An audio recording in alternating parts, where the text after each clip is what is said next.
আসসালামু আলাইকুম। ফারহানা জামান টিউলিপ স্বাগত জানাচ্ছি এনটিভির রাতের খবরে।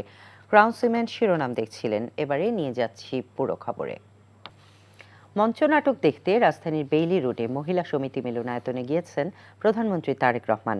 তার সঙ্গে ছিলেন স্ত্রী জুবায়দা রহমান ও কন্যা জাইমা রহমান। প্রধানমন্ত্রীর অতিরিক্ত প্রেস সচিব আতিকুর রহমান রুমন জানান, সন্ধ্যা 7টার দিকে শিশুতোষ নাটক কবি চিতাবাঘ দেখতে সপরিবারে বেইলি রোডে যান তিনি। প্রধানমন্ত্রীর নাটক দেখতে এসেছেন এমন খবর ছড়িয়ে পড়লে মিলনায়তনে থাকা শিশু, দর্শক ও অভিভাবকদের মধ্যে ভিন্ন অনুভূতির সৃষ্টি হয়। বেইলি রোডে মহিলা সমিতি মিলনায়তনে হঠাৎ সরকার প্রধানের আগমনে শিশু শিল্পী সহ দর্শকরা উচ্ছ্বসিত হয়ে পড়েন। কাছ থেকে প্রধানমন্ত্রী ও তার পরিবারের সদস্যদের দেখে অনেককে খুশিতে আনন্দ প্রকাশ করতে দেখা যায়। প্রধানমন্ত্রী পরে শিশু ও শিল্পীদের সাথে ফটো সেশনেও অংশ নেন। এর আগে গত 3 এপ্রিল জাইমা রহমানকে নিয়ে প্রজেক্ট হেল মেরি সিনেমা দেখতে প্রধানমন্ত্রী তারেক রহমান ধানমন্ডির জিগাতলায় সীমান্ত সম্ভার সিনেমা হলেও গিয়েছিলেন। ত্রয়োদশ জাতীয় সংসদের সংরক্ষিত নারী আসনে বিএনপির মনোনয়ন প্রত্যাশীরা আজ দ্বিতীয় দিনের মতো ফর্ম সংগ্রহ ও জমা দিয়েছেন।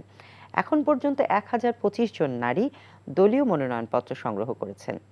দলটির সিনিয়র যুগ্ম মহাসচিব রুহুল কবির রিজভী বলেন, মনোনয়নের ক্ষেত্রে বিগত দিনের আন্দোলন সংগ্রামে সম্পৃক্ততা ও সংসদে কথা বলার মতো দক্ষ নেতৃত্বই বেছে নেওয়া হবে।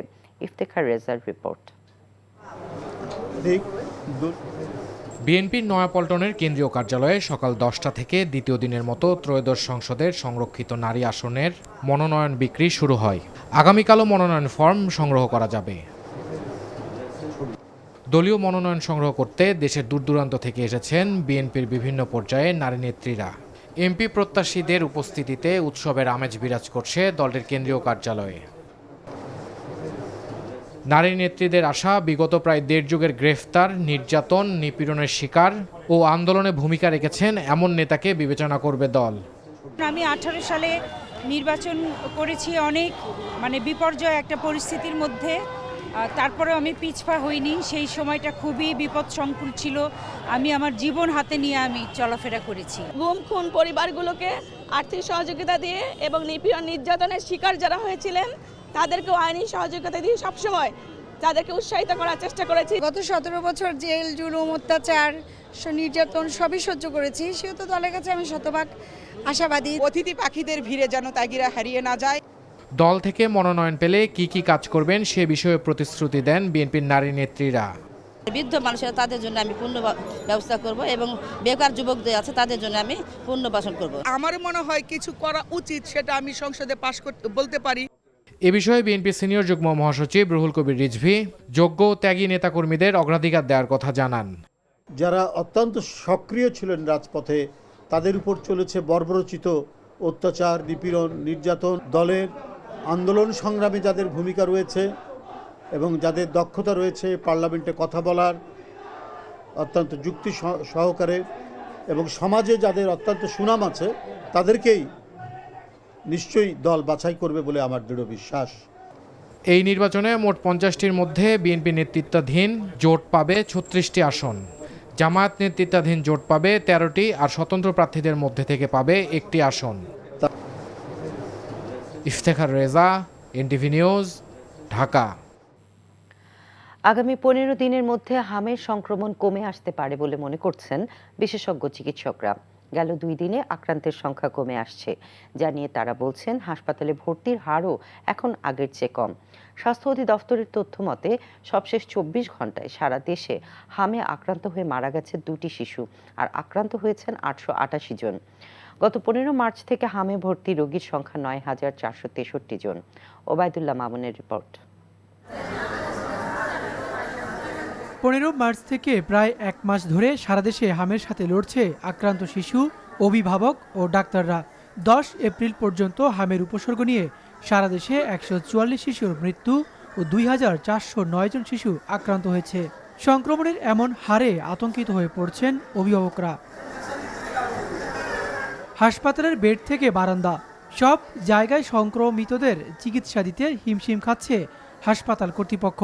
জ্বর, সর্দি ও শ্বাসকষ্ট নিয়ে হাসপাতালে ভর্তি হলেও পরবর্তীতে পরীক্ষা নিরীক্ষায় 6 থেকে 9 মাস বয়সী বেশিরভাগ শিশুর শরীরে হামের সংক্রমণ ধরা পড়ে। এখানে আসার পরে 3 দিন আজকে ভর্তি চলতেছে, চিকিৎসা চলতেছে। হুটহাট করে মানে গায়ে জ্বর আসে 104 থেকে 5 ডিগ্রি। তোর একটু শ্বাসকষ্টটা আছে আর কি, ওই এতটুকুতেই এখন আছে, আর এমনি আল্লাহর মতো কোনো প্রবলেম নাই আর কি ওর। হাসপাতালে ভর্তি হওয়ার সপ্তাহখানেক পরেও হামে আক্রান্ত হয়েছে অনেক শিশু। 22 দিন পরে আর কি গিয়া এটা দেখা দিচ্ছে আর কি। অনেক ডাক্তার আজকে আসলো আর শ্বাসকষ্ট আবার বাইরে গেছে আজকে আর কি। তবে আশার বাণী শোনালেন চিকিৎসকরা। তাদের মতে করোনা বা ডেঙ্গুর মতো হামের সংক্রমণও মাসখানেকের মধ্যে কমে যাবে। যে কোনো ভাইরাল মহামারী এটা কিন্তু একটা নির্দিষ্ট সময় পর্যন্তই থাকে। যেমন কোভিডটা একটু বেশি সময় ছিল, ডেঙ্গু আসলে 3 মাস 4 মাস থাকে। ঠিক এরকমই অন্য ভাইরাস যখন এন্ডেমিক বা প্যান্ডেমিক আকারে আসে, এগুলি কিন্তু সারা বছর ধরে থাকবে না। আগে যে হারে ভর্তি হতো আমাদের শিশু হাসপাতালে, যে পরিমাণ রোগী ভর্তি হয়েছে তার চেয়ে কিন্তু একটু কমে আসছে। আগামী 2 সপ্তাহের মধ্যে এটা অনেকটাই কমে যাবে, কারণ মানুষের মধ্যে আতঙ্ক কিন্তু কমে গেছে। এদিকে কুমিল্লায় 4 শিশুর মৃত্যু ও 400-র বেশি আক্রান্ত হয়েছে হামে। সিলেটে হামে মারা গেছে এক শিশু। এ নিয়ে সিলেটে হামে সংক্রমিত 3টি মৃত্যুর খবর পাওয়া গেছে। Obaidullah Mamun, NTV news, Dhaka. অন্তর্বর্তীকালীন সরকারের জারি করা সুপ্রিম কোর্ট সচিবালয় ও বিচারক নিয়োগ অধ্যাদেশ বাতিল করা আর স্থানীয় সরকার আইনগুলো সংশোধনের বিল পাশের মাধ্যমে সরকার পুরনো বন্দোবস্তের দিকেই হাঁটছে বলে অভিযোগ ঐক্যমত্য কমিশনের সদস্য ও আইনজীবীদের কারো কারো। তবে সব বিল অধিকতর সংশোধন ও নতুনভাবে আনা সম্ভব হবে বলে মনে করেন সংসদের বিশেষ কমিটির সভাপতি জয়নুল আবেদিন। এতে জুলাই চেতনার ব্যত্যয় হবে না বলে মনে করেন কেউ কেউ। নিয়ামুল আজিজ সাদেকের রিপোর্ট। গণভোট, দুর্নীতি দমন কমিশন, গুম প্রতিরোধ সহ 13টি অধ্যাদেশের ক্ষেত্রে সংসদে কোনো সিদ্ধান্ত না আসায় এসবের ভবিষ্যৎ অনেকটাই অস্পষ্ট। অন্তর্বর্তীকালীন সরকারের গুম প্রতিরোধ, পুলিশ কমিশন, সুপ্রিম কোর্ট সচিবালয় প্রতিষ্ঠা ও বিচারক নিয়োগ নিয়ে অধ্যাদেশ বাতিলের ফলে কার্যকারিতা হারাচ্ছে সংশ্লিষ্ট অধ্যাদেশগুলো। সংসদে এসব নিয়েও তীব্র বিরোধিতার মুখে পড়েছে সরকারি দল। অনেকগুলো বিষয়ে বিএনপির সরকার ওয়াদা ভঙ্গ করেছে, হয়তো তারা বুঝতে ভুল করেছেন অথবা আমরা তাদের বুঝাতে পারিনি। বিরোধী দলীয় নেতারা রাজনৈতিক বিশ্বাস ভঙ্গের অভিযোগ আনেন, কিন্তু সরকার দলীয় সংসদ সদস্যদের যুক্তি এসব নতুনভাবে উত্থাপিত হওয়ার সুযোগ আছে।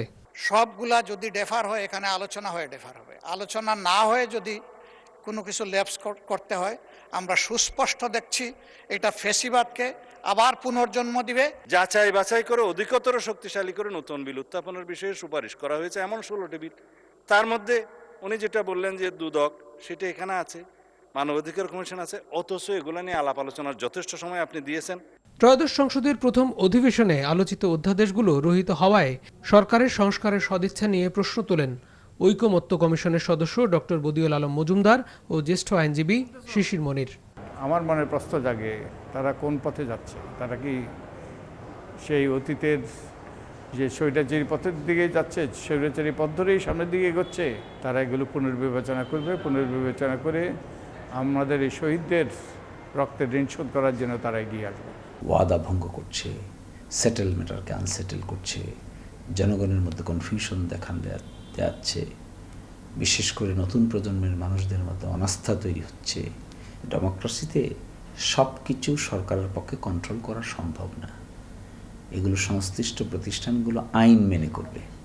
তারা যদি আইনের বাইরে না যায় তাহলে সরকারের আপত্তি কী? মানবাধিকার কমিশন যদি আইন মেনে কাজ করে, সরকারের আপত্তি কী? তবে পাল্টা যুক্তি দিয়ে সংসদে অধ্যাদেশ সংক্রান্ত বিশেষ কমিটির সভাপতি অ্যাডভোকেট জয়নুল আবেদিন ও ঢাকা বিশ্ববিদ্যালয়ের শিক্ষক আব্দুল্লাহ আল মামুন বলেন, ভবিষ্যতে অধিকতর যাচাই বাছাই শেষে এসব বিল শক্তিশালী রূপে আইনে পরিণত হতে পারে। বলা আছে যে এই আইনগুলো যুগোপযোগী করার জন্য আইনগুলো আনা হবে আর কি। সেখানে অন্যায়ের কিছু ঘটেছে বলে আমরা মনে করি না আর কি। তারপর মানবাধিকার আইন, সেটাকেও আমরা যুগোপযোগী করেছি। তারা বিরোধিতার খাতিরে বিরোধিতা করে 2বার ওয়াক আউট করেছে। এই রিপোর্টটা এমন না যে এই রিপোর্টটায় বিরোধী দলের প্রতিনিধি ছিল না, তারা তো ছিল। তারা যেগুলো আপত্তি দিয়েছে সেগুলো আমরা লিখেই রেখেছি যে এখানে এটার উপরে ডিসেন্ডিং দেওয়া আছে। তো সেই ডিসেন্ডিং কি কি ক্ষেত্রে দেওয়া আছে আমরা সেগুলো পরবর্তীতে এক্সামিন করে আইন তৈরি করা হয়েছে। মাজদার হোসেন মামলার আলোকে তারা আলাদা করে বিল অধ্যাদেশটা বাতিল হয়েছে, কিন্তু তারা আলাদা করে এগুলো আনবে। আমরা আশা করব যে যেগুলো পুনঃ উপস্থাপিত হবে সেগুলোতে যেন জুলাইয়ের যে চেতনা আমরা ধারণ করছি, আমরা আশা করি যে সেই চেতনাটা প্রতিফলিত হবে। দুঃখ নিয়ে আমরা ওয়াকআউট করছি। 133টি অধ্যাদেশের মধ্যে 120টি অধ্যাদেশের নিষ্পত্তি করেছে জাতীয় সংসদ। Niamul Aziz Sadek, NTV news, Dhaka.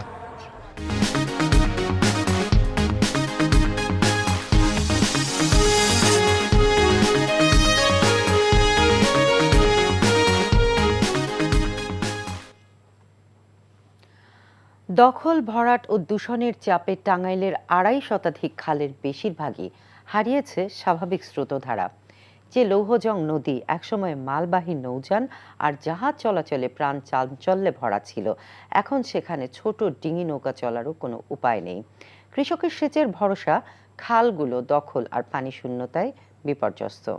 পানি উন্নয়ন বোর্ড বলছে সরকারের খাল খনন কর্মসূচির মাধ্যমে দখলমুক্ত করে ফিরিয়ে আনা হবে নদী ও খালের স্বাভাবিক প্রবাহ। মোহাম্মদ হোসেনকে সাথে নিয়ে জুবায়ের প্রধানের 2 পর্বের ধারাবাহিকের প্রথম পর্ব আজ ছবি তুলেছেন আয়নাল আহমেদ।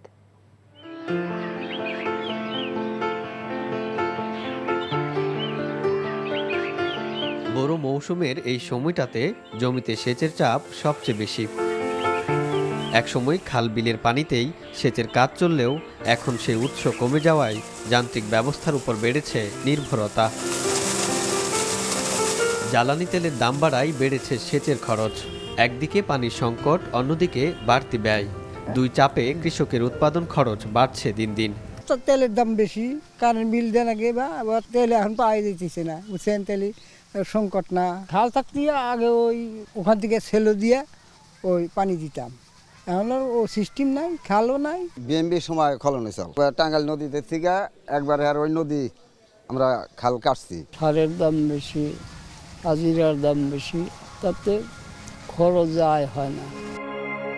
এসব ফসলি জমিগুলোর চারপাশকে ঘিরে আছে একাধিক খাল। খালের কারণে স্বাভাবিকভাবেই জমিতে পানির কোনো সংকট না থাকার কথা থাকলেও বাস্তবতা ভিন্ন। দখল, ভরাট আর দূষণে দীর্ঘদিন ধরেই পানিশূন্য রয়েছে খালগুলো। টাঙ্গাইল শহরের নদী ও খালগুলোও মানুষের নির্বিচার হস্তক্ষেপে আজ মারাত্মকভাবে বিপর্যস্ত। প্রাণ প্রকৃতি ধ্বংসের পাশাপাশি বাড়ছে পরিবেশ দূষণ, যার সরাসরি প্রভাব পড়ছে মানুষের স্বাস্থ্যের উপর। এই জায়গায় মানুষ আগে গোসল করতো, মাছ মারতো, সব কাজ করতো। এই জায়গা নৌকা চলাচল করতো, স্টিমার চলাচল করতো। এদিকটা মনে করেন যমুনা সেতু দেয় না, মনে মধ্যে জলের সেতু দিয়ে ঢাকাতে বাইরে গেত। বিভিন্ন বাসা বাড়ির থেকে মনে করেন ময়লার ড্রেনটা মনে করেন যে নদীর মধ্যে ঠেলাই দিচ্ছে। ভালো মানুষই অসুস্থ হয়ে যাবে। আমি মাঝে মাঝে এই জায়গাটা আসি না, ওই জায়গাটা ঘুরে যাই। টাঙ্গাইল শহরের বুক চিড়ে বয়ে চলা লৌহজং নদী, একসময় যেখানে চলতো বড় বড় নৌযান, আজ সেই নদী হারিয়ে যাচ্ছে মানুষের দখল আর দূষণের চাপে। শুধু এই নদীই নয়, এই নদীকে কেন্দ্র করে 27টি খালও বিলীন হওয়ার পথে মানুষের দখলদারিত্বর ফলে। এই নদী এবং খালের বুকে গড়ে উঠেছে অসংখ্য বাড়ি এবং মার্কেট। এলাকাবাসী বলছে নদীর অস্তিত্ব রক্ষায় দ্রুত সরকারের পদক্ষেপ চান তারা। এইসব সংকট মোকাবিলায় সরকার সারা দেশে 20,000 কিলোমিটার খাল খননের উদ্যোগ নিয়েছে। প্রাথমিকভাবে টাঙ্গাইলে 3টি খাল খননের উদ্যোগ নেওয়া হলেও পর্যায়ক্রমে সবগুলো খাল পুনরুদ্ধার করে খননের কথা জানান পানি উন্নয়ন বোর্ডের নির্বাহী প্রকৌশলী। আমরা প্রাথমিকভাবে উচ্ছেদের অবৈধ স্থাপনার লিস্ট করব, লিস্টে করে জেলা প্রশাসনে আমরা প্রেরণ করব। প্রেরণ করার পর আমরা উচ্ছেদ অভিযান হাতে নেব, তার আগে ওনাদেরকে সতর্ক করব স্থাপনা উচ্ছেদের জন্য। একটু প্রবলেম হবে, কিন্তু আমরা যেহেতু এটা আমাদের মাননীয় প্রধানমন্ত্রীর সর্বোচ্চ অগ্রাধিকার প্রাপ্ত একটি প্রকল্প, আশা করি জেলা প্রশাসন এবং রাজনৈতিক নেতৃবৃন্দের সহযোগিতা নিয়ে আমরা সকল সমস্যা আমরা সমাধান করে কাজ বাস্তবায়ন করব। প্রধানমন্ত্রী তারেক রহমানের খাল খনন ও পুনরুদ্ধার কর্মসূচির মাধ্যমে এরই মধ্যে প্রাণ ফিরতে শুরু করেছে খালগুলোতে। জুবায়ের প্রধান, এনটিভি নিউজ, টাঙ্গাইল। আপনারা দেখছেন এনটিভির রাতের খবর। একটা বিরতি নিচ্ছি, ফিরে এসে থাকছে। কুষ্টিয়ায় কথিত পীর শামীম রেজাকে পিটিয়ে হত্যা, দরগা ভাঙচুর, আগুন, পরিস্থিতি স্বাভাবিক বলছে পুলিশ। কক্সবাজারের টেকনাফে মাদক বিরোধী বিশেষ অভিযান, 8.5 লাখ ইয়াবা উদ্ধার জব্দ। পরিবর্তিত বাস্তবতায় মশক নিধনে সপ্তাহের নির্দিষ্ট দিনে কর্মসূচি চালাবে ঢাকা উত্তর সিটি কর্পোরেশন। একই সঙ্গে ডেঙ্গু ও চিকুনগুনিয়া মোকাবেলায় সর্বোচ্চ প্রস্তুতির কথা জানিয়েছেন প্রশাসক মোহাম্মদ শফিকুল ইসলাম খান। সকালে ঝুঁকিপূর্ণ এলাকায় মশক নিধন অভিযান উদ্বোধন শেষে তিনি একথা বলেন। তিনি বলেন, প্রধানমন্ত্রীর নির্দেশে প্রতি শনিবার মশক নিধনের পাশাপাশি নিজ নিজ এলাকার পরিচ্ছন্নতায় জনগণকে সম্পৃক্ত করতে জনসংযোগ কার্যক্রম চালাবে সিটি কর্পোরেশন। একই সঙ্গে আন্ডারগ্রাউন্ডের থেকে দলীয় প্রভাবে কেউ নগর উন্নয়নে অংশ নিতে পারবে না বলেও জানান তিনি। মশক নিধনের উচ্ছেদ অভিযানে কেউ যাতে দলীয় প্রভাব খাটাতে না পারে সে বিষয়েও কঠোর তৎপরতার কথা জানান তিনি। ৮ এপ্রিল শুরু হওয়া মশক অভিযান চলবে আগামী ২১ এপ্রিল পর্যন্ত। স্বাস্থ্যমন্ত্রী সর্দার মোহাম্মদ সাখাওয়াত হোসেন বলেছেন, বেসরকারি খাত সবসময়ই দেশের উন্নয়নে ভূমিকা রাখে। বেসরকারি মেডিকেল কলেজও সেই কাজটি করে যাচ্ছে। রাতে রাজধানীর ক্রাউন প্লাজা হোটেলে বাংলাদেশ প্রাইভেট মেডিকেল কলেজ অ্যাসোসিয়েশনের বার্ষিক সাধারণ সভা ও সংবর্ধনা অনুষ্ঠানে মন্ত্রী এসব কথা বলেন, ডাক্তারি পেশার মধ্যে যদি অনৈতিকতা চলে আসে তাহলে তা সর্বনাশ ডেকে আনে। বেসরকারি মেডিকেল কলেজের সমস্যা নিয়ে শিগগিরই আলোচনা করে সমাধানেরও আশ্বাস দেন মন্ত্রী। ঢাকায় কর্মরত টাঙ্গাইল জেলার পেশাদার সাংবাদিকদের সংগঠন টাঙ্গাইল জেলা সাংবাদিক ফোরামের দ্বিবার্ষিক সাধারণ সভা ও নির্বাচন অনুষ্ঠিত হয়েছে। ঢাকা রিপোর্টার্স ইউনিটির সাগররুনি মিলনায়তনে এই অনুষ্ঠানের আয়োজন করা হয়। সকালে সদস্যদের উপস্থিতিতে সাধারণ সভা অনুষ্ঠিত হয়। এ সময় ফোরামের দ্বিবার্ষিক কার্যক্রমের সংক্ষিপ্ত বিবরণ ও আয় ব্যয়ের হিসাব উপস্থাপন করা হয়। এর পাশাপাশি সদস্যদের কল্যাণে আর্থিক তহবিল গঠন সহ সভায় সর্বসম্মতিক্রমে আরও বেশ কিছু সিদ্ধান্ত নেওয়া হয়। পরে বিকেলে পুরনো কমিটি ভেঙে দিয়ে নতুন কমিটি গঠন করা হয়। এতে সভাপতি হিসেবে পুনরায় সাখাওয়াত হোসেন বাদশা ও সাধারণ সম্পাদক হিসেবে আনিসুর রহমান খানকে দায়িত্ব দেওয়া হয়।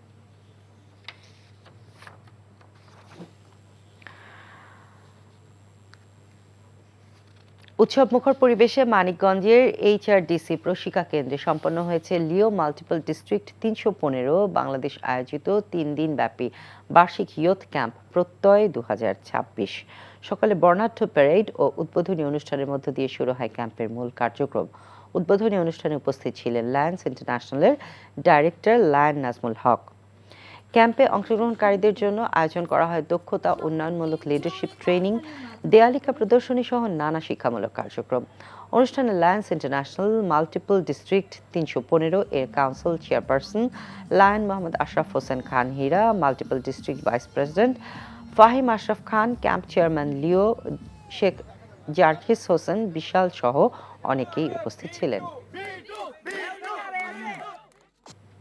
স্ত্রীকে উচ্চ পদে নিয়োগ দেওয়ায় শ্রমমন্ত্রী দীপক কুমার শাহকে বরখাস্ত করেছেন নেপালের জেএনজি সরকারের প্রধানমন্ত্রী বলেন্দ্র শাহ। ক্ষমতাসীন দল রাষ্ট্রীয় স্বাধীনতা পার্টির আরএসপি সুপারিশে এই সিদ্ধান্ত নেওয়া হয়।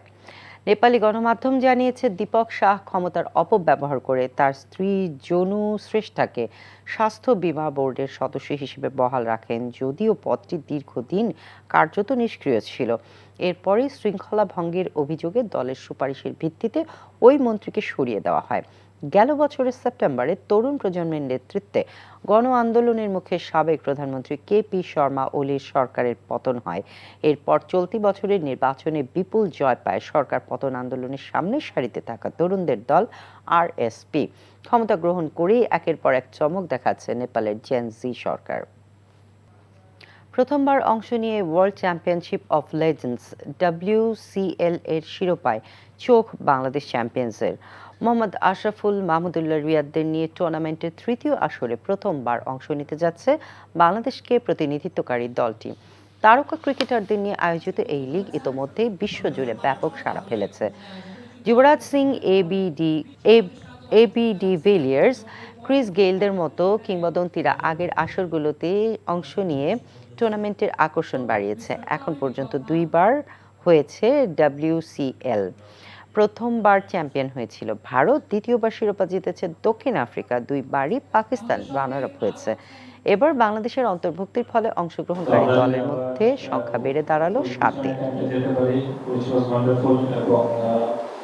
ওই টাইমে যদি রিক্রিয়েট করতে পারি তো ওটাই আর কি আমাদের অন্যতম একটা বড় একটা অ্যাচিভমেন্ট হবে। এট দ্য সেম টাইম ভালো একটা টিম নিয়ে যেন আমরা যেতে পারি, কারণ লাস্ট 2 বছর যদি আপনি যারা খেলাটা ফলো করেছেন এবি ডিভিলিয়ার্সের খেলা দিয়ে দেখেন যে ব্যাক টু ব্যাক 4 ম্যাচে 4টা 100 করেছেন। তো আমার মনে হয় যে আমাদের এখানে কম্পিটিশন করতে হলে আমাদেরও ভালো একটা প্রিপারেশন নিতে হবে। বাংলাদেশের সঙ্গে ক্রিকেটীয় কূটনীতি এগিয়ে নিতে নানা পদক্ষেপ নেওয়া হচ্ছে বলে উল্লেখ করে ঢাকায় নিযুক্ত যুক্তরাষ্ট্রের রাষ্ট্রদূত ব্রেন্ট ক্রিশ্চিয়ানসেন বলেছেন, খেলাধুলার মান উন্নয়নের জন্য দুই দেশ একসঙ্গে কাজ করবে। মিরপুর শেরেবাংলা স্টেডিয়ামে ক্রীড়া সাংবাদিকদের সঙ্গে প্রীতি ক্রিকেটে এসব কথা বলেন তিনি।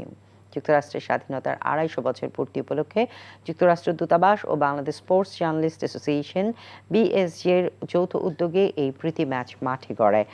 ম্যাচ শেষে দুই দলের মধ্যে পুরস্কার বিতরণ অনুষ্ঠানে উপস্থিত ছিলেন বিসিবি সভাপতি তামিম ইকবাল, নারী দলের অধিনায়ক নিগার সুলতানা জ্যোতি, বিএসজি এর সভাপতি আরিফুর রহমান বাবু ও সাধারণ সম্পাদক এস.এম. সুমন। প্রাণবন্ত আয়োজনের জন্য সবাইকে ধন্যবাদ জানান যুক্তরাষ্ট্র রাষ্ট্রদূত ব্রেন্ট ক্রিশ্চিয়ানসেন।